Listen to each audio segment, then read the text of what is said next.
फिरोजाबाद में विशाल हिंदू सम्मेलन का हुआ आयोजन। प्रसिद्ध कथावाचक ठाकुर देवकीनंदन ने सनातन संस्कृति को आगे बढ़ाने पर दिया जोर। खबर फिरोजाबाद से है, जहां शिकोहाबाद नगर के नारायण इंटर कॉलेज के मैदान में आज एक विशाल हिंदू सम्मेलन का आयोजन किया गया, जिसमें कथावाचक देवकीनंदन ठाकुर मुख्य अतिथि के रूप में शामिल हुए। अपने संबोधन में देवकीनंदन ठाकुर ने कहा कि जब तक समाज रामायण और गीता का अनुसरण नहीं करेगा, तब तक आदर्श परिवार और आदर्श समाज की कल्पना अधूरी रहेगी। उन्होंने देश और प्रदेश से गायब हो रहे बच्चों के मामलों को गंभीर बताते हुए इसे एक साजिश करार दिया।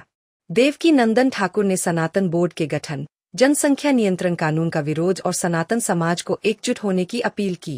उन्होंने कहा कि सनातन समाज को अपने बच्चों को संस्कारवान बनाना होगा और बुजुर्गों का सम्मान करना होगा। इस सम्मेलन में बड़ी संख्या में श्रद्धालु मौजूद रहे। वही कार्यक्रम को देखने के लिए मुस्लिम महिलाएं भी पहुंची, जो चर्चा का विषय बनी।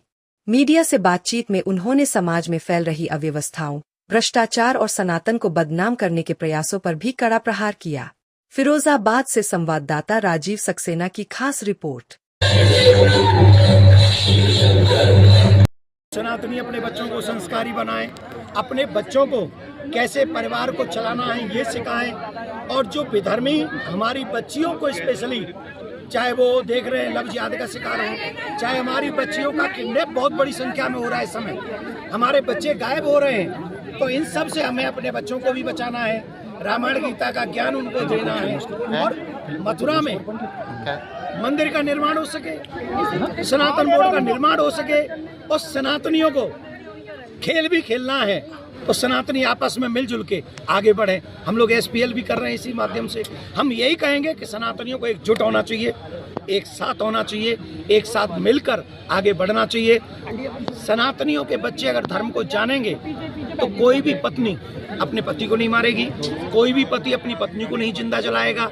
ये लैक ऑफ रिलीजियस नॉलेज है, जिसके कारण हमारे परिवार बिखर रहे हैं। तो हमें इन सब के लिए जागरूक होना है, अपने ग्रंथों को पढ़ना है, अपने ग्रंथों को अपने बच्चों तक पहुंचाना है, तभी हमारे घर बचेंगे। एक और बात, इस देश को बचाना है, सनातन को बचाना है, आने वाली पीढ़ी को बचाना है। तो इसके लिए जब तक जनसंख्या नियंत्रण कानून न हो जाए, हर सनातनी के घर में 4-4 बच्चे होने चाहिए, ऐसा भी हमने यहाँ पर कहा है। फिल्म एक घूसखोर पंडित के नाम से, इसका विरोध भी हो रहा है। ये सनातन धर्म को बदनाम करने की प्लानिंग है। सनातन में अश्रद्धा लोगों की उत्पन्न हो।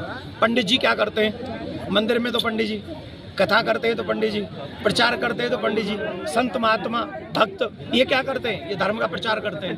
तो जब पंडित को बदनाम करेंगे, घूसखोर करेंगे, महात्मा को मर्डर करने वाला दिखाएंगे, भगत जी को पाखंडी कहेंगे, फिर क्या होगा? जो युवा पीढ़ी है वो हमारे धर्म से हटेगी, तो फिर कहाँ जाएगी? फिर वो लव जिहाद का शिकार आसानी से हो सकती है, फिर वो उसका धर्म परिवर्तन आसानी से हो जाएगा। ये सोची समझी रणनीति है।